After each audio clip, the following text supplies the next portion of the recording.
Hai guys, perkenalkan nama saya Salangrini Burupandia. Di sini saya akan menjelaskan materi mengenai energi.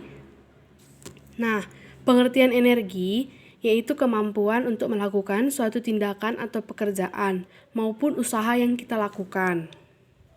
Selanjutnya macam-macam energi. Yang pertama, energi mekanik adalah energi yang dimiliki suatu benda karena sifat geraknya. Energi mekanik terbagi menjadi dua. Yang pertama, energi potensial adalah energi yang dimiliki suatu benda pada suatu tempat atau kedudukannya. Contohnya, sebuah bola diangkat ke atas kemudian dilepaskan, maka bola akan jatuh lagi ke bawah atau kembali ke kedudukan semula. Yang kedua, energi kinetik adalah energi yang dimiliki suatu benda karena pergerakan atau kelajuannya.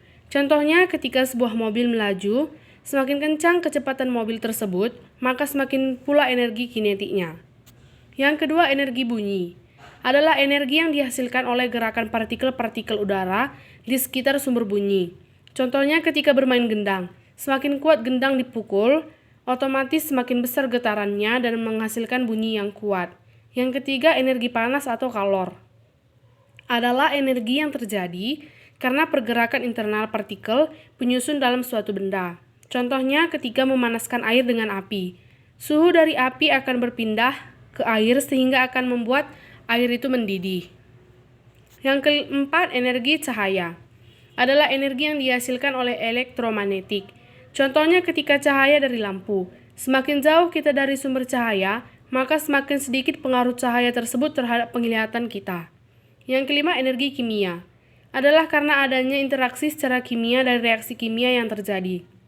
Contohnya makanan yang masuk ke dalam tubuh memiliki unsur kimia dan akan memiliki reaksi kimia juga terhadap tubuh kita.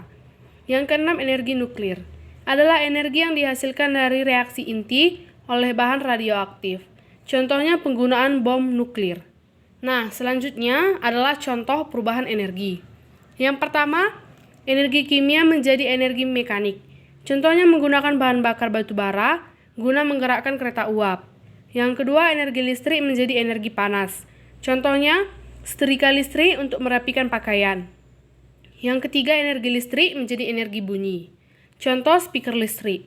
Yang keempat, energi listrik menjadi energi gerak. Contoh, blender dan mesin cuci.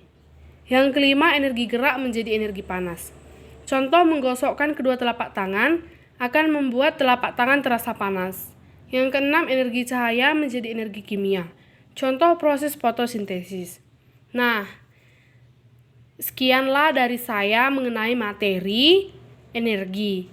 Hanya itu yang bisa saya sampaikan. Jangan lupa teman-teman like, comment, subscribe ya. Sekian dan terima kasih dari saya.